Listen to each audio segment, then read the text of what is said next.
Economista de Milei tiró bombazo económico. Vamos con otro de los temas de la semana que tiene que ver con el déficit del dólar externo. El dólar externo, o sea, la cantidad de dólares que salen, ya sea por argentinos que viajan al exterior, por consumos con tarjeta de créditos en dólares, digamos que se cobran afuera, y que ha generado alguna alarma en algunos sectores o algunos analistas. Y para hablar de este tema, de hecho, el ministro Caputo habló de este tema, ahora lo vamos a compartir, el audio ayer.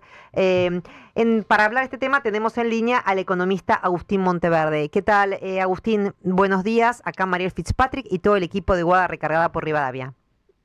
Buen día, Mariel, ¿cómo estás? Bien, muy bien, gracias por atendernos. Bueno, para introducir el tema, quería compartir con usted, ya enganchado, la declaración ayer del ministro de Economía, Luis Caputo, que me parece que tuvo que salir a aclarar esto de el déficit externo. Sí, de cuenta corriente. Técnicamente es eso, quizás para la gente es difícil de entenderlo. Y si esto ¿es saludable o no es saludable? Compartimos la breve declaración y después me gustaría conocer su opinión y seguimos analizando este tema. Hay una diferencia fundamental con otros déficits de cuenta corriente. Primero, que el nivel del déficit es absolutamente razonable y yo le diría hasta sano para una economía que está creciendo al 6%. Pero el segundo punto es que ese déficit de cuenta corriente ya no financia más déficit del sector público, es déficit privado. Bueno, acá el ministro Luis Caputo diciendo que este déficit de cuenta corriente es hasta sano, si se quiere. Le pido a Monteverde si puede muy fácilmente explicarle a la gente qué implica este déficit de cuenta corriente, no que sale más de lo que entra, pero bueno. Sí, a ver, los dos puntos mencionados por el ministro creo que son ciertos y bastante claros. Con una economía que crece, es natural que haya más inversión y haya más consumo. De hecho, los números, por ejemplo, de la balanza comercial indican un nivel creciente de compra de bienes de capital, de piezas y accesorios, de bienes intermedios, de consumo en general, y por supuesto también hay gente que viaja al exterior.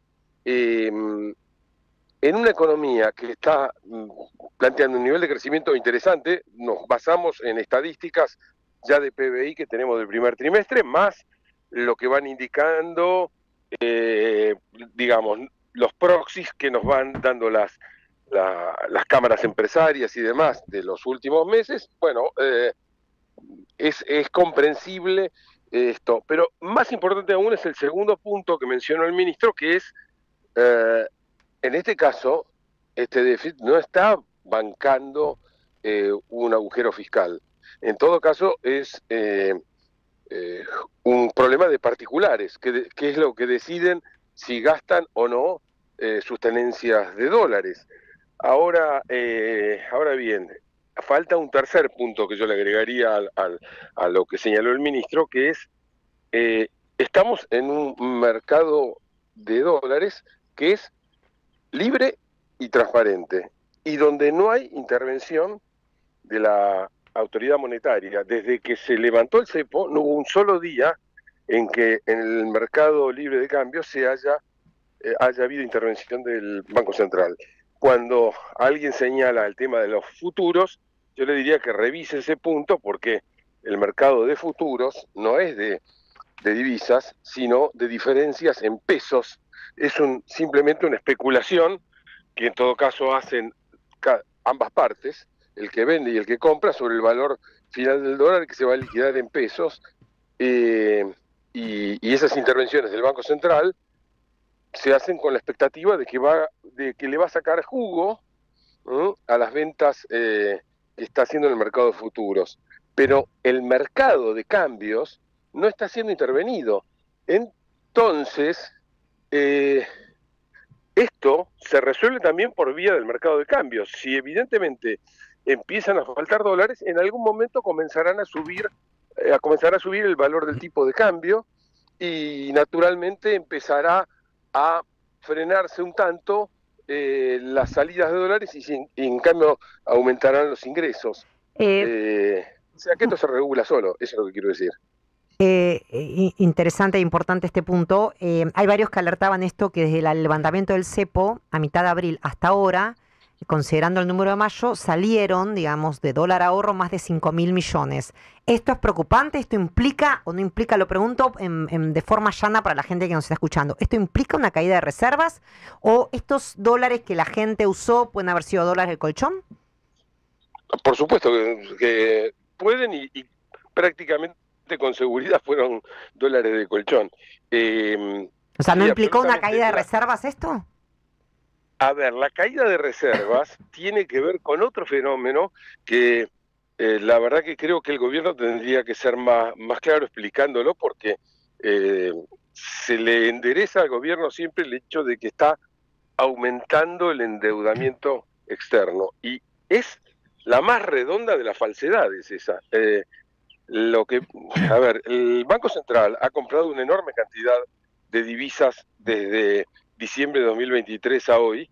Se puede seguir, eso está en los informes del Banco Central, y sin embargo las reservas no crecieron acompañando eso. ¿Y por qué ocurrió? Ocurrió precisamente porque el proceso que ha habido ha sido de desendeudamiento. ¿Y por qué de desendeudamiento? Porque la Argentina, al estar fuera de los mercados de deuda, viene cancelando, es el único país del planeta, el único país del planeta que cancela capital e intereses que vencen. Todos los demás países del mundo renuevan, en general, capital e intereses, pero como mínimo renuevan el capital y tal vez pagan los intereses. Nosotros venimos pagando todos los vencimientos de deuda, con lo cual, en realidad, eso se fue achicando la deuda. Entonces, a ver si se entiende bien, la caída de reservas tiene que ver con el pago de deuda. La caída de reservas tiene que ver con el pago de deuda, con los vencimientos. Hemos pagado vencimientos enormes de deuda externa, de deuda con inversores de bonos y de deuda con organismos internacionales. Ni siquiera lo que se hizo en abril, el acuerdo con el Fondo Monetario, tan siquiera en todo caso ha servido para por un lado poner nuevamente en rollover la deuda con el Fondo Monetario, pero hasta ese momento veníamos pagándola, ¿sí? Y bueno, y aparte de todo entraba un fondo fresco, ¿no? Francos, el jefe de gabinete, descartó una posible devaluación. ¿Qué opina al respecto? ¿Qué análisis hace sobre eso? Hay quienes reclaman por el tipo de cambio. A ver, yo no la veo por ningún lado, porque generalmente se habla de devaluación cuando es algo hecho por el gobierno, ¿no? Si no, en general uno dice se desvalorizó, se depreció la moneda. En general el término devaluación refiere a una medida oficial.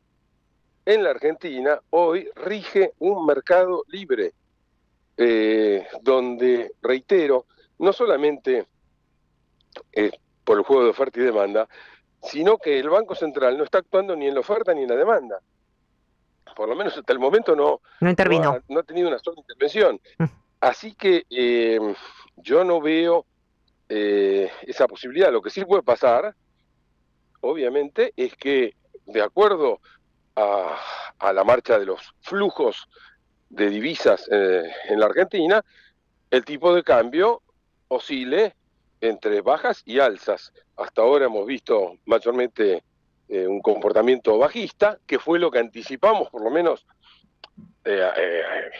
algunos economistas apenas se anunció la fase 3 del programa. En algún momento perfectamente podrá haber subas propias de un precio que está flotando. Y que obviamente se acomoda a la oferta y la demanda que hay.